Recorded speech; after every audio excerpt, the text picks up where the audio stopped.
দখল দূষণের কবল পড়ে অস্তিত্ব সংকটে পড়েছে শরীয়তপুরের নড়িয়া উপজেলার মশুরা খাল। স্থানীয় প্রভাবশালীরা খালটির দুপারে অবৈধভাবে স্থাপনা নির্মাণ করায় বন্ধ হয়ে পড়েছে খালের পানি প্রবাহ।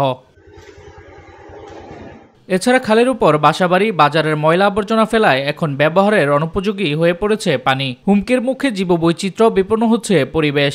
আমরা যাতায়াত করতাম, এখানটা ৩০টি বারও চলছে, বিশাল খাল ছিল। ওই অংশটা কেটে এখানে ভরাট করে খালের মধ্যে ঢুকিয়ে দিয়েছে। আমাদের এখানকার দখলকে নিয়ে সে ওটা করছে। এখন আমরা চাচ্ছি যে আমাদের এই জায়গা বুঝাই দেওয়ার জন্য। স্থানীয়দের অভিযোগ, কর্তৃপক্ষের উদাসীনতায় খালের এমন মারাত্মক আকার ধারণ করেছে। ভরাট করে আমাদের প্রতি সম্পত্তি খাল কাইটা নেওয়া হয়েছে। জেনুইন সম্পত্তি, আমাদের কাগজপত্র আছে, আমরা খাল না দেই। খালের যে যতটুকু জায়গা ঠিক তার ততটুকুর ভিতরে কাজ করে, কিন্তু অন্যের জায়গার ভিতরে যাদের বসত বাড়ি আছে তাদের যেন সম্পত্তি যেন না যায়। স্থানীয় জনপ্রতিনিধি ও উপজেলা প্রশাসন বলছে, খাল উদ্ধারে অবৈধ দখলদারের বিরুদ্ধে দ্রুত ব্যবস্থা নেওয়া হবে। আমাদের এই খালটি যাতে উদ্ধার করা হয়, এই প্রভাবশালীদের হাত থেকে এই খালটি উদ্ধার করা হয়। আমি সেখানে ইউনো মহোদয়, এসিডেন্ট মহোদয় ছিলেন, ওসি মহোদয় ছিলেন।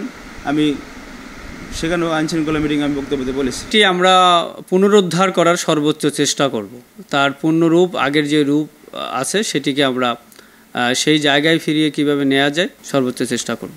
ব্রিটিশ আমলে তৈরি করা প্রায় ৭০০ মিটার মশুরা খাল দিয়ে একসময় বড় বড় নৌকা চলাচল করলেও এখন প্রায় হারিয়ে গেছে সেটি। ভোজেশ্বর বাজার বন্দর হয়ে খালটি সরাসরি কৃত্তিনাশা নদীর সাথে যুক্ত। শামস তাবরিজ উচ্ছ্বাস, মাই টিভি নিউজ ডেস্ক।